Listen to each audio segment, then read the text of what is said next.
kulan ballaaran oo isugu yimaadeen qaar ka mid ah jaalidaha ka soo jeeda gobolka Shabeellaha Hoose ayaa habeenkii xalayto ahaa ka dhacay gudaha magaalada Tanjida. Kulanka oo ahaa mid looga arrinsanayay ayaha gobolka Shabeellaha Hoose ayaa waxa ka soo qayb galay cuqaal, waxgarad, siyaasiyiin, culamaa u diin kuwa oo ka soo kala jeeda beelaha dega gobolka Shabeellaha Hoose.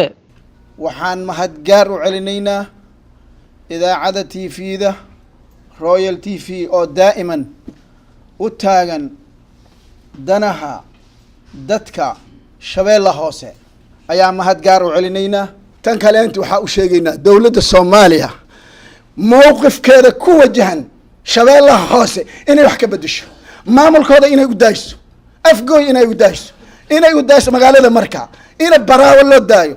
maamulka dadka Shabeellaha Hoose deg maamulkooda ayagaa ka tashanaaye idaacadaha waa loo diiday inay tagaan, hay-ada waa loo diiday inay tagaan, amaan inay helaan waa loo diiday. intaas mana qabato, yeeli mayno, mana yeelin. naagtaada iyo gabadhaada hooyadaada walaasha haddii difaacat ilaahay waa ka raali noqon, haddaa lagu dilin ahlu jannaa tahay.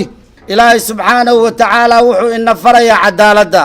ina allaha ya'muru bilcadli waalixsaan إن الله يأمر بالعدل والإحسان وإيتاء ذي القربى وينهى عن الفحشاء والمنكر والبغي يعظكم لعلكم تذكرون.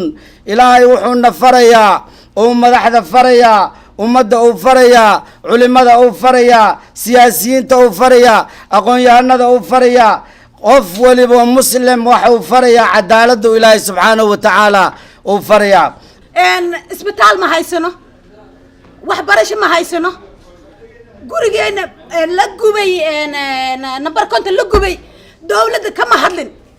maxaa iska yahay madaxweyne? ma ahin madaxweyne. xildhibaano kama hadlin, oo wasiir kama hadlin, oo madaxweyne kama hadlin, wax ka hadla ma jirto. meel kasto ya meel dagaal ka dhacay isla markii odayaal madaxweyne xildhibaano waa la wada aaday. wax annaga maanta noo yimaado noo soo gurmado midna ma jirto, laakiin maalintan kadib waxaa ballan qaadaynaa annagoo haween ah inaan qoryo qaadano oo duurka agalno qoryahayna qaadano. qorya kaa dhici, qaniisha kaa fujiso. qaniinta haddayna qaniinaan waa qaniinaynaa, haddayna dilaan waa dilaynaa. wax kaloo naga dhexeeyo ma jirto annaga. waayo mas-uuliyadda uu qaaday annaga haween iyo caruur wax ka maskiinsan maanta ma laha. ragga maasha Allah tabaarak Allah khayr Allah siiyo oo u dhimanaya haweenkooda iyo caruurtooda oo safka hore taagan habeen iyo maal ayagoo gaajeysan. war beerahiya laga xiri ka tacbanayeen badarka, wabigiya laga engejiyo laga leexiya laga gatay. gobolka Shabeellaha Hoose xildhibaan ma laha. يعني الرجل ما أنت دمنايو عرورتي هبين كل دمنايو مركي دنتان واقوينا أو حنا الله ونحريس جناسده ولا تكذا حل دمانا ذا وضد دنتي أو قبلك Shabeellaha Hoose كسو جيد ورج عن نولين أو دنتي إلهي نؤمن نحريسته وايو عادي قاتن هلبي ولا أفكر لقلي هبين قاضي عرورته ذي قتين ويلده هذا مساكين أو وش كتبها قتين قريه هذا لقوا كم هادلين حسن شيخ Shabeellaha Hoose way cabaaday, laakiin wax ku baaba'ay waa dadkaaga. hadda kadib waxa ku baaba'ay oo dulumka ku hayo waa dadkaaga. reer Shabeellaha Hoose ayagaa loogu imaaday go'aanna way gaareen, go'aankooda way fulinayaan hadduu alla idmo. waana ogtahay gorgortanna waa ku jirtaa. gorgortanka lagu jira ma yeelayni, xildhibaanada ha isku daalin. marka gobolka Shabeellaha Hoose qoomiyadda degan waxaan u sheegaa bilaahi ku haysato abo looga mabaxo. dhiigiina uhura, nafsadiina uhura, dhalinyarada walaalihiina nafsadooda hore idinkina jeebkiina imaam jeebkiina lacagtiina hura. dhalinyaradaas nafsadooda ay horeen idinkina jeebkiina hura. u dhinta gobolkiina idinka iska leh.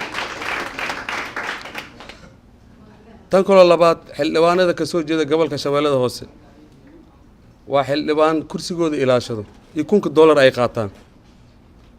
hal nin kama hadlo gobolka Shabeellaha Hoose. gobolka Shabeellaha Hoose waa gobolka ugu dhaqaalaha badan, ugu canshuur qaaditaanka badan. haddana ma laha iskool, goobo ganacsi ma laha, meel wax lagu barto ma laha. hay-adaha caalamka lacag looga soo gurtaa, jeebka lagu shubtaa. waxaa lagu dhisaa gobolooyinka kale Soomaaliya sidii gobolada dhexe iyo meelaha la mid ah. saacaddan laga bilaabo dowladda federaalka iyo dowladda saddexda gobol kalsooni waa kala naqan. mahad cabdulqaadir cumar mahad taib TV-ga caalamiga Royal TV Jidda Saudi Arabia.